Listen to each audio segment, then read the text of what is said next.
Welcome to Thursday with Tony. Got a little bit something different for you today. Hope you liked the video. If you do, give me that big old thumbs up and share it with your friends.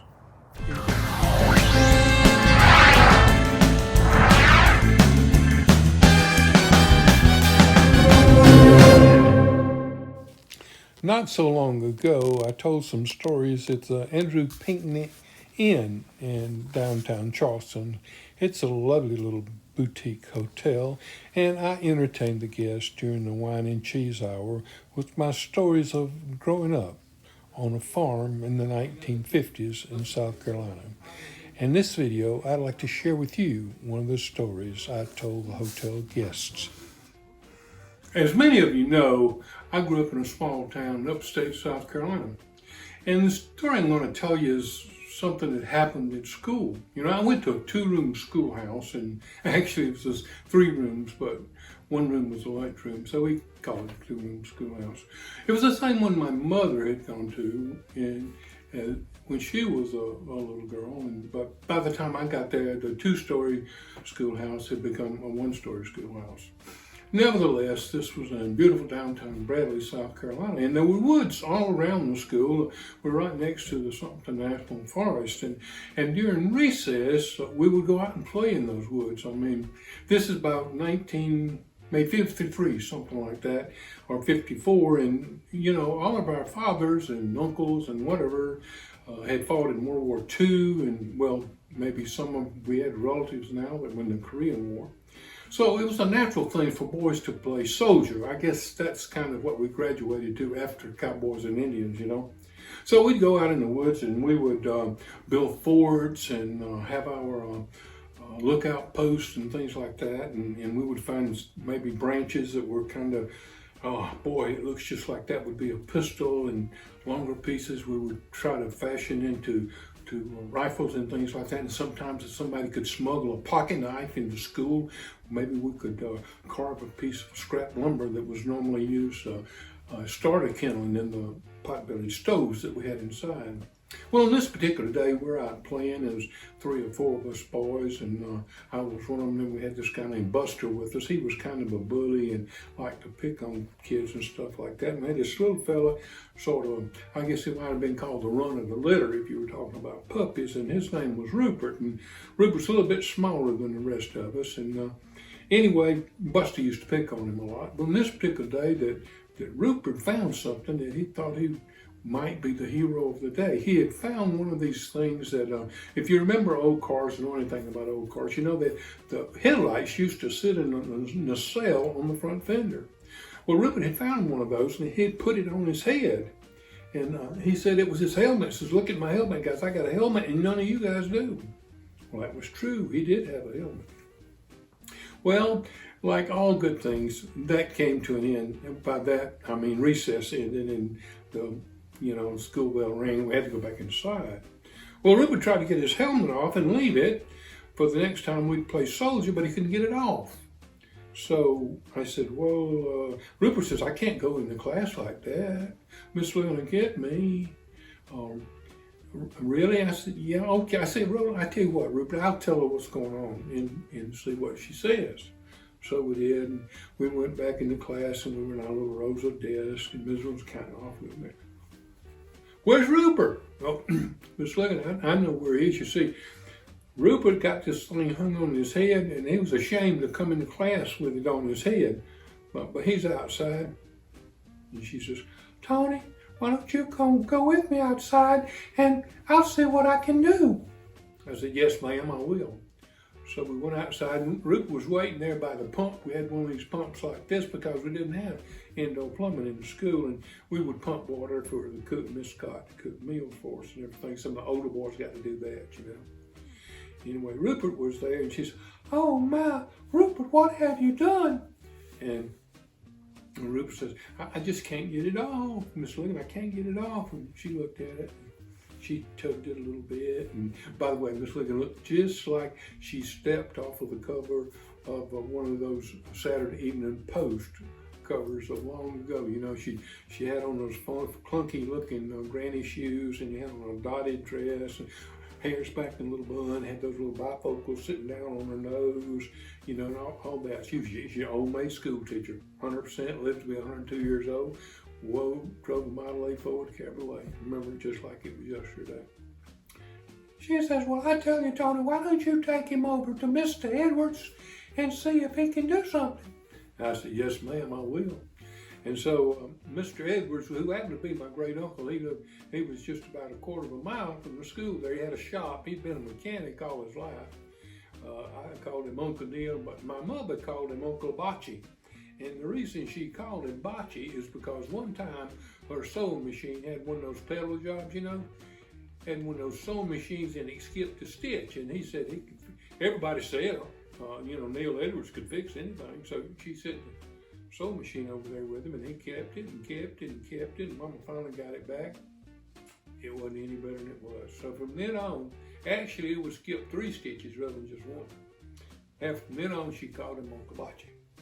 Well, Rupert and I got over to the shop, and it was a little brick building back right behind their house. They had a little house, a little tiny house. He and Aunt Rosetta didn't have any children. They had this fat dog named Boy Billy, just rose the ground. It was so fat. Taffy, that was the dog's name. Anyway, we go into the shop back there, and he's sitting up there at his workbench, you know. Shop is as clean as a pin. Dad said he believed you could probably eat off of the floor. We looked at him, he was sitting up at the workbench there on the stool, and hair was all slicked back, kind of on a fresh, clean uniform, said Neil right over his pocket, N-E-E-L.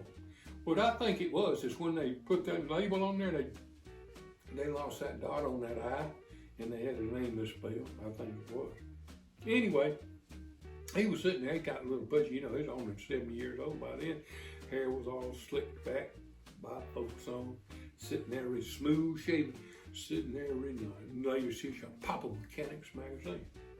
I says, Uncle Neil, he looked up at us. He said, I'm wondering if you can help us. And he said, what are you boys doing here? I said, sir, Rupert got this thing hung on his head, you know, and we can't get it off. He came over and looked at it. Uncle Neil knew all about automobiles.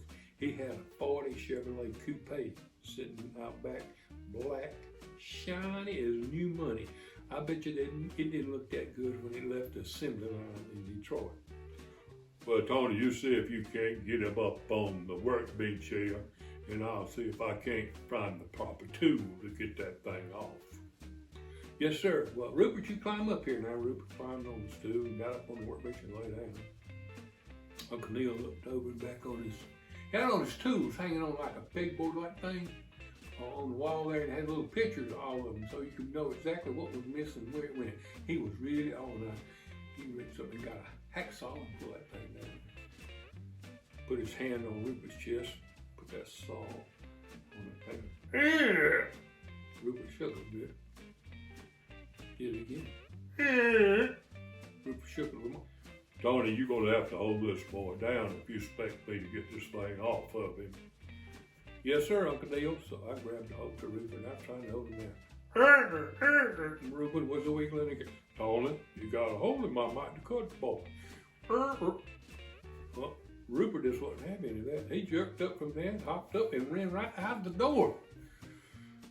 Tony, I told you, you had to hold that boy down if you wanted me to cut that thing off of him. Now, I'm sorry I couldn't help you, no. Yes, sir. Well, thank you anyway, Uncle Neil. Thank you very much. And so I left and went out the door, and Rupert was about halfway across to the store on the other side of the railroad tracks there. Wait a minute, Rupert! He turned around, I caught up with him. He's still shaking his head. I said, Tony, that's about to hurt. I said, I know. We're just trying to get it off. I said, why don't we go and try Big John's place, you know? He got a lot of tools and stuff. Okay, Tony. So we went past the store and went right, go around the Mill Street there to where Big John has a blacksmith shop. Well, it's still 1953, you know. In those days, a lot of people still had wagons, and particularly the colored folk had wagons and things, and people had plows and stuff like that. They needed blacksmithing done. And he made a real good wrought iron gate the churches used to buy for their cemeteries. But he was a big guy. I mean, they didn't call him Big John for nothing. I mean, the man was well over, probably 6'6" inches tall, 250, 300 pounds. Biggest man I'd ever seen. Daddy said that Big John was the strongest man in the county. He's seen him lift up the back end of a Model A Ford one time with one hand. Now, that's strong. Yeah, that was a big man, but he couldn't do that.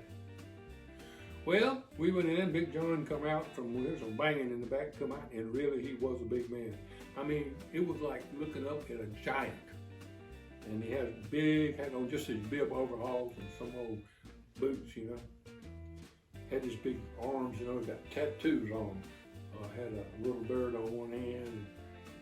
And they said he'd been in the Navy, and he got him when he was in the Navy. And they picked on the other hand and said, Mama, with a heart. But the one thing I always noticed about Big John, I mean, you're right, he was big, but he had hair. He had long hair. He had a ponytail. And I tell you what, you didn't see many people with ponytails in the 1950s, no?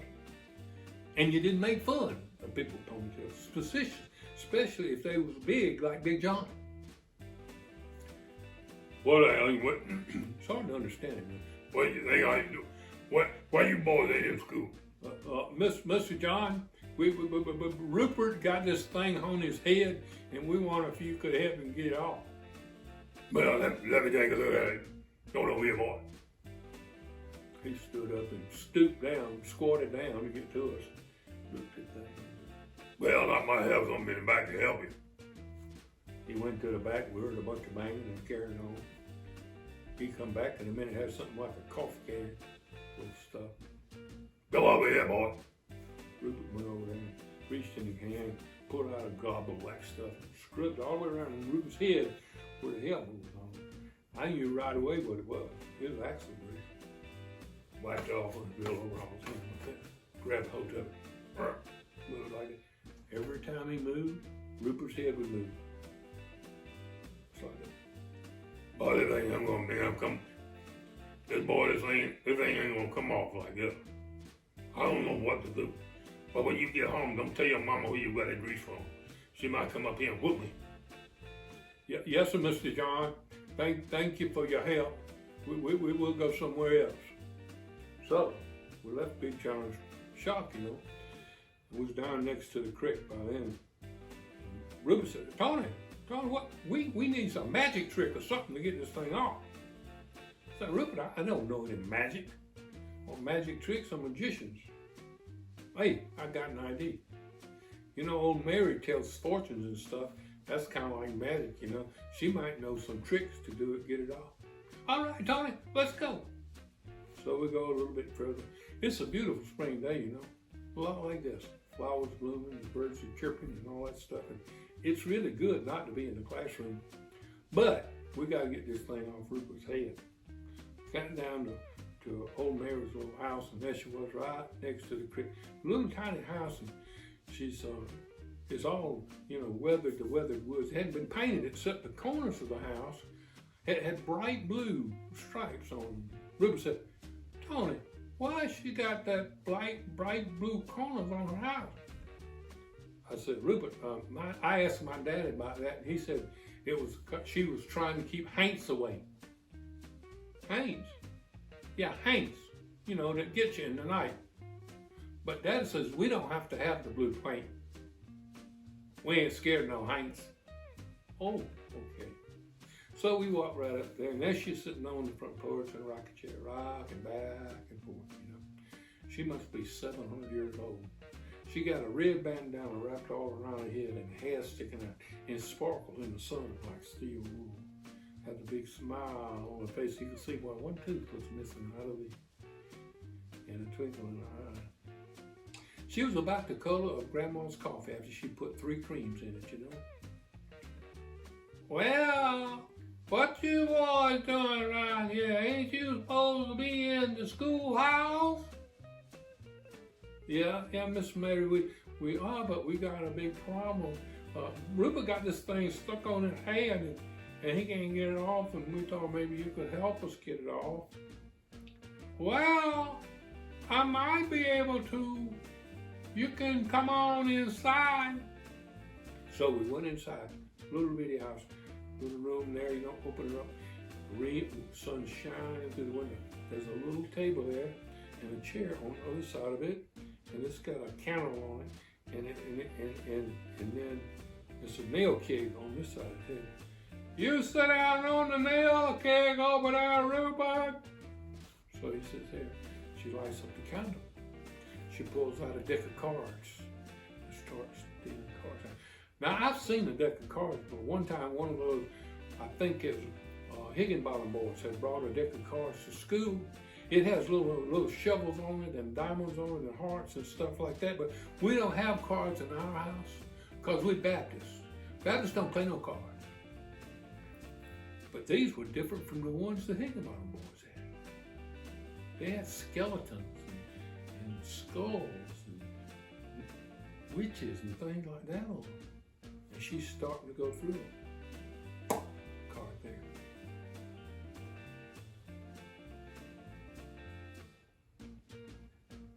And she stopped. She looks at Rupert straight in the eye. And she says, well, young man, I'll tell you this. The solution to your problem is right under your nose. And that'll be 2 cents. Well, I knew maybe got 2 cents for you to tell a fortune. So I dug way down deep in the pocket of my red camel blue jeans and pulled out a Mary Jane, a water lint, and 2 Abraham Lincolns. Yeah, 2 cents. I gave her the 2 cents, but I kept the Mary Jane and the lint. I did. So then we left. Rupert, I don't know what we're going to do, but I'm just about to die of hunger. I know you're hungry too. Let's go back to the schoolhouse. Maybe we get something to eat, and we're going to have another good idea. So we did. We went back, kind of banged on the window, and the teachers came in. Oh, you still have it on, do you? You still have it? Yep. Yes, ma'am. We go look somewhere else in a minute, but we are starving. We're very hungry. We missed lunch. Okay, well, you come inside and Miss Scott will fix you some food. So we went into the lunchroom and sat down at the big lunchroom table all by ourselves. And Miss Scott came out with these big plates. It was white and navy beans. And we had some collards and a piece of ham there. Boy, it sure looked good. A big old glass of sweet milk. Cold. Wow. We started to dig in that stuff, and Rupert, he always liked to season these up. So he grabbed the pepper and started to put on there, but Buster had been in there and left the thing loosened up, so dumped pepper everywhere. And Rupert's eyes got real big and said, chew! And that helmet fell right off his head onto the floor and went rolling across there. You see, old Mary was right. The solution was right under his nose.